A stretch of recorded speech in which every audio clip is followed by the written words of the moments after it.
കേരള ക്രൈസ്തവ വിശ്വാസികൾക്ക് കറുത്ത ദിനമായി മതസ്വാതന്ത്ര്യം ഹനിക്കപ്പെട്ട ഒരു ആഘോഷമായി 2024 ക്രിസ്തുമസ്.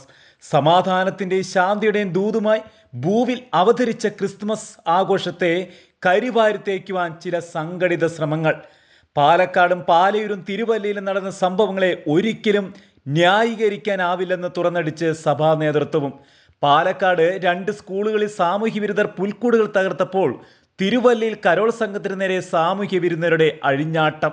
പാലയൂരിൽ രാത്രി 9 മണിക്ക് കരോൾ തടഞ്ഞ നീതിപാലകരുടെ നടപടി ഗുണ്ടായുസവും നിയമവിരുദ്ധവുമാണ്. ഒറ്റപ്പെട്ട സംഭവങ്ങൾ വേറെയും പല സ്ഥലങ്ങളിൽ നിന്നും നടന്നതായി റിപ്പോർട്ടുണ്ട്.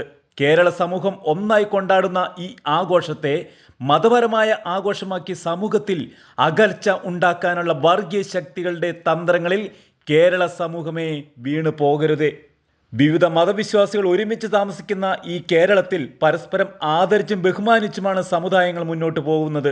ആരെയും വെറുപ്പിക്കുകയോ വേദനിപ്പിക്കുകയോ ചെയ്യുന്ന യാതൊന്നും ക്രൈസ്തവർ ചെയ്യാറില്ലല്ലോ. പൊതുജനത്തിൻ്റെ ആവശ്യമാണ് ക്രിസ്തുമസ് ആഘോഷമായി കൊണ്ടാടുക എന്നത്. ലോകത്തെ നാനാജാതി മതസ്ഥർ ആഘോഷിക്കുന്ന മഹനീയ ഉത്സവമാണ് തിരുപ്പിറവി. ചെയ്തവർ ആരുമായി കൊള്ളട്ടെ, ഇന്ത്യ പോലുള്ള ഇത്രയും വലിയ ജനാധിപത്യ രാജ്യത്തിൽ മതസ്വാതന്ത്ര്യം ദുരുപയോഗിക്കുന്നവർക്കെതിരെ ശക്തമായ നടപടി ഉണ്ടായേ മതിയാവൂ. വർഗീയതയുടെ പേരിൽ ക്രൈസ്തവ വേട്ട ശക്തിപ്പെടുന്നതിൻ്റെ സൂചനയാണ് ഇതൊക്കെയെന്ന് സംശയിക്കേണ്ടിയിരിക്കുന്നു. വർദ്ധിച്ചു വരുന്ന രാഷ്ട്രീയ സ്വാധീനത്തിൻ്റെയും ശക്തിയുടെയും തെളിവായി കാണണം ക്രിസ്തുമസ് ദിനത്തിൽ നടന്ന ഈ സംഭവങ്ങളെയെല്ലാം.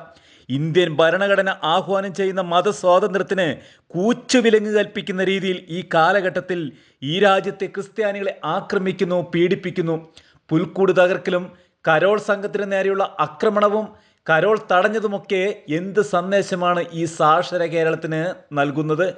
ക്രിസ്ത്യൻ മിഷണറിമാർ ഈ നാടിന് നൽകിയ സംഭാവനകളെ തമസ്കരിച്ച് അവർ നട്ട് നനച്ചു വളർത്തിയ ആ മഹാത്യാഗത്തിന് പുല്ലുവില നൽകാത്ത ഇവർക്കെതിരെ നടപടി ഉണ്ടാവണം. പൊതുസമൂഹത്തോട് മാപ്പ് പറയണം.